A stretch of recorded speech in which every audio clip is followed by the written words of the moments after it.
tested. When Google announced that it was rolling Android, its cell phone operating system, into a series of set-top boxes designed to unlock the power of the internet on our TVs, I was excited, optimistic even, that the Google TV box would help free me from the tyranny of my cable provider. However, Google didn't design and create its own hardware, instead working with partners like Sony and Logitech, who developed the Revue, which I am, well, reviewing today.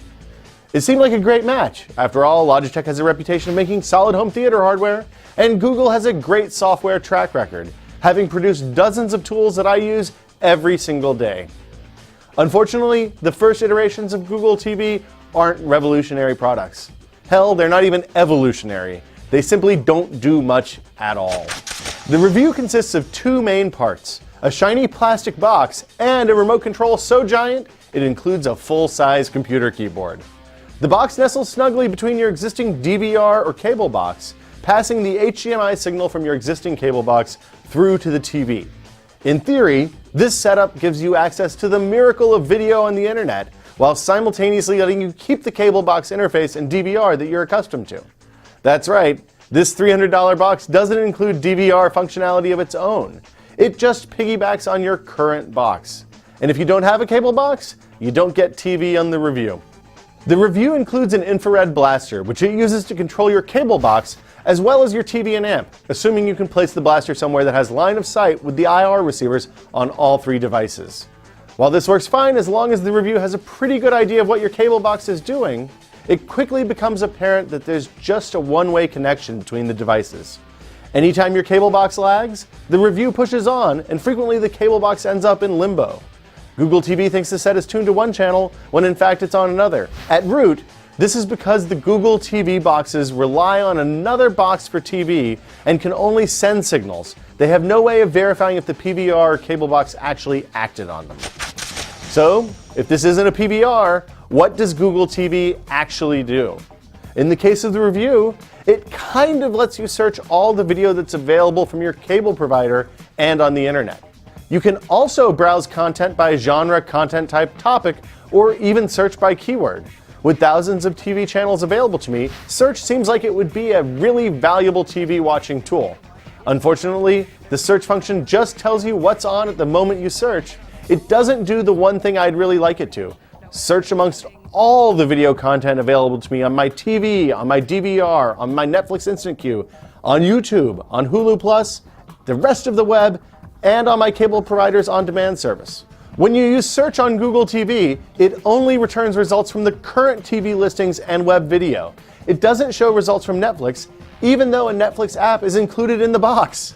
It also skips content available on my cable company's on-demand service and stored on my digital video recorder. That's right, content you've recorded on the box the Revue connects to doesn't show up in search results. Google TV doesn't unify my TV viewing. It just gives me yet another content hub that I need to check in on.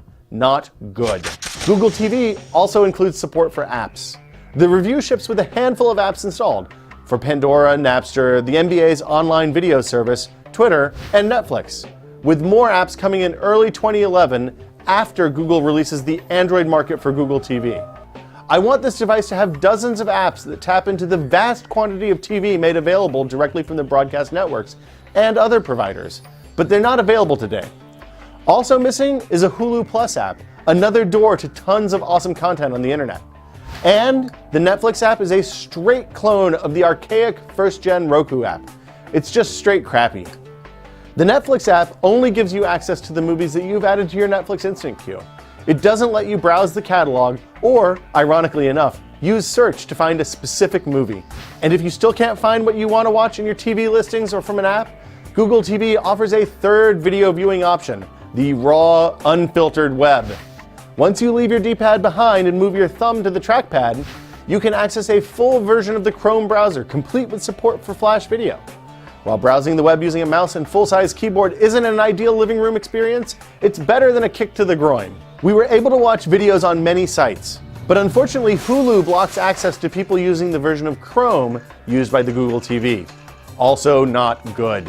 If the Google TV let you ditch your cable box or DVR by integrating the functions those boxes provide, and it delivered a unified search architecture for apps, it would be a truly revolutionary product that would help users make sense of the nearly infinite number of content options available to them. As it's currently implemented, using a Rube Goldberg-esque mashup of HDMI pass-throughs and IR blasters, Google TV feels like a beta release, not a product worth $300. The device degrades video quality and frequently gets out of sync with the cable box it relies on for TV content. In my eyes, it doesn't provide any value at all. If the Goog ever ships Google TV boxes that include dedicated tuners and PVR hardware, we'll definitely check them out. But in the meantime, don't waste your money on these products. For Tested, I'm Will Smith. Thanks for watching.